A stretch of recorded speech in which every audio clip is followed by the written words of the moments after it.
Yan, meron na naman tayong nabili na importanteng bagay na kailangan natin dala sa ating mga sasakyan, no? So ito yung air pump, nasa 300 plus lang ito.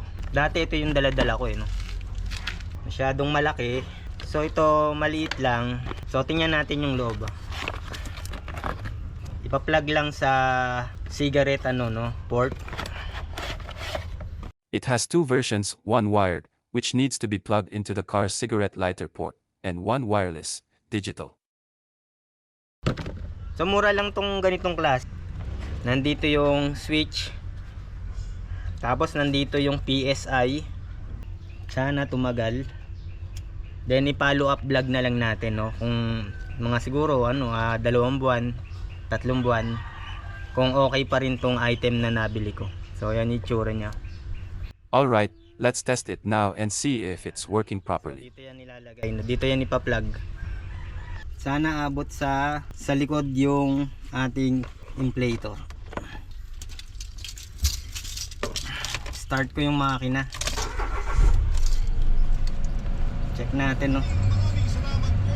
So try muna natin dito sa bola. Dito tayo sa labas.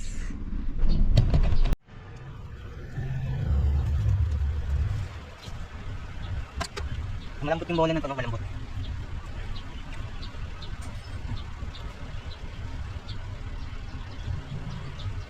Lagyan natin dito. It also comes with accessories like a ball needle and plastic nozzles for inflatable pools and floaters. Very useful, especially when you're going on trips or outings.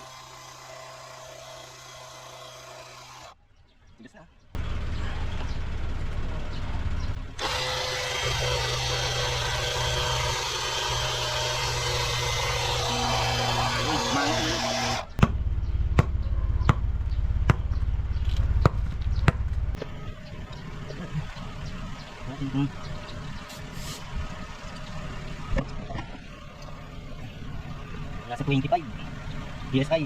Sabayin natin 30.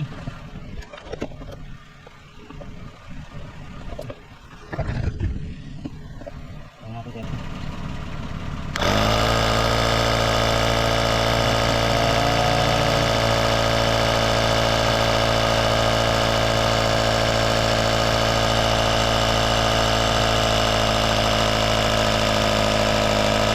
The red indicator line is already at 30 psi.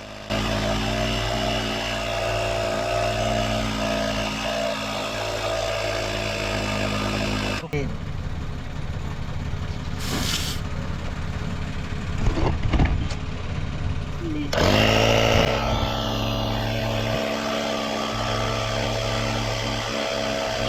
Anong kanina? Ganun pinaka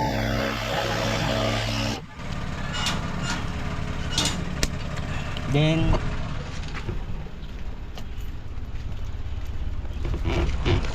dito naman tayo sa likod.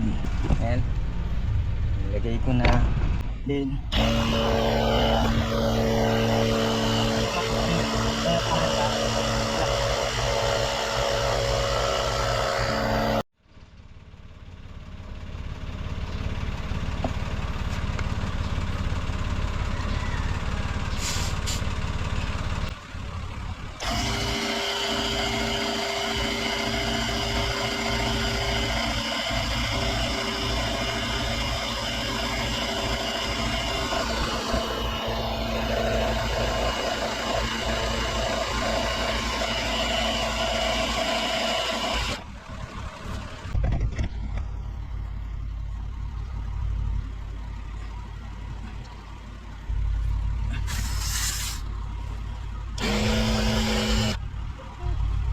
This pump doesn't auto shut off, so you have to switch it off yourself once you reach the desired PSI.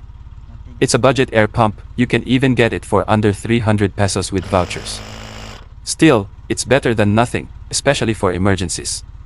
Spare tires can lose air over time, and you might need to inflate them. Imagine being stuck somewhere with no tire shop around.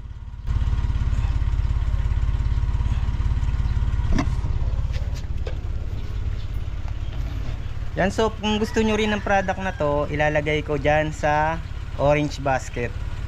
Yan, huwag natin kakalimutan mag-subscribe.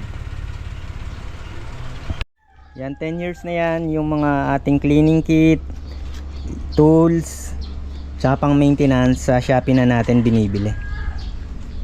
Yan.